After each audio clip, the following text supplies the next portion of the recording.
L'entreprise possède son propre matériel. Dans ce cas, elle adopte souvent un système de location interne qui permet de contrôler l'amortissement du matériel et d'établir des bilans de chantier. Le coût d'engin qui sera appliqué résulte des frais suivants: l'amortissement du prix de l'engin, l'entretien et les réparations, les consommations de carburant et d'huile, le salaire du conducteur, y compris les charges, les frais d'assurance, les pneus. L'entreprise ne possède pas le matériel. L'entreprise fait appel à des sociétés de location spécialisées qui lui facturent directement en fonction du temps de mise à disposition. L'entreprise sous-traite. Dans ce cas, un marché est passé entre les deux parties, forfaitaire, surattachement, avec un bordereau de prix unitaire ou en régie, voilà. Donc il y aura un type de prix en fonction de la nature du chantier. Soit ce sera un prix forfaitaire, soit ça sera surattachement, c'est-à-dire on va sur chantier et on regarde ce qui a été effectué avec l'engin, et à ce moment-là, on paye, le coût du matériel sera donc en fonction de ce qui a été fait. Voilà.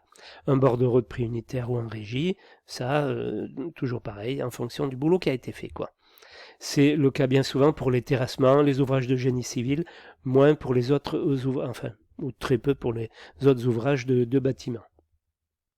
Durée de la location, donc ça dépend. Donc, matériel loué avec chauffeur. Dans bien des cas, la location des engins avec conducteur se compte du moment où il quitte le chantier précédent jusqu'au moment où il quitte le vôtre. Dans ce cas, il n'y a pas de frais de transport.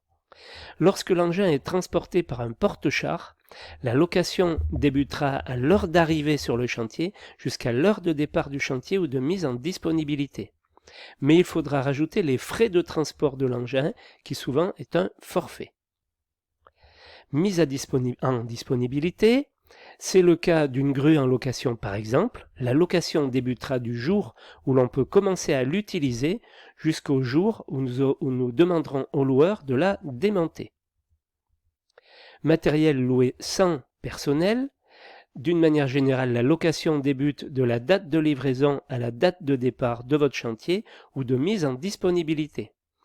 À cela, il faut rajouter le prix du transport aller et retour. Cette location est souvent comptée en jours calendaires, c'est-à-dire là on compte le 1er janvier, le 14 juillet, enfin tous les jours.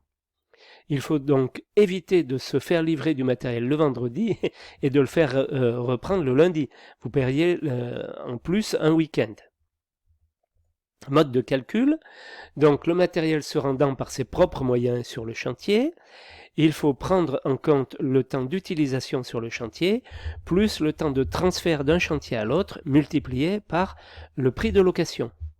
On obtient le montant total de la location. Divisé par la quantité exécutée, on obtient un prix en euros par unité d'ouvrage. Exemple, vous avez un terrassement en rigole à faire de 15 m3 800, vous faites venir un tractopelle loué 40 € l'heure, il lui faut 1 heure pour le transférer du chantier précédent, il lui faut 5 heures pour exécuter les travaux et être prêt à partir sur le chantier suivant, donc 5 fois 1 heure que multiplie 40 € divisé par 15 m3 800, ça fera 15,19 € par mètre cube terrassé, pour le coût du matériel.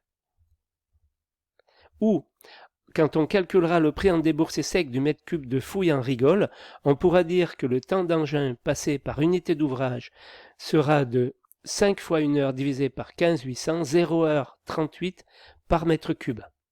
Il suffira de multiplier ce temps par le coût horaire de l'engin pour obtenir le prix en déboursé sec du mètre cube de fouille en excavation. 0,38 par 40 €, 15,20 € par mètre cube. Bon, c'est la même chose. Matériel livré par transporteur sur le chantier, il faudra prendre en compte la durée de la location en jours calendaires multipliée par la quantité louée et multipliée par le prix de la location.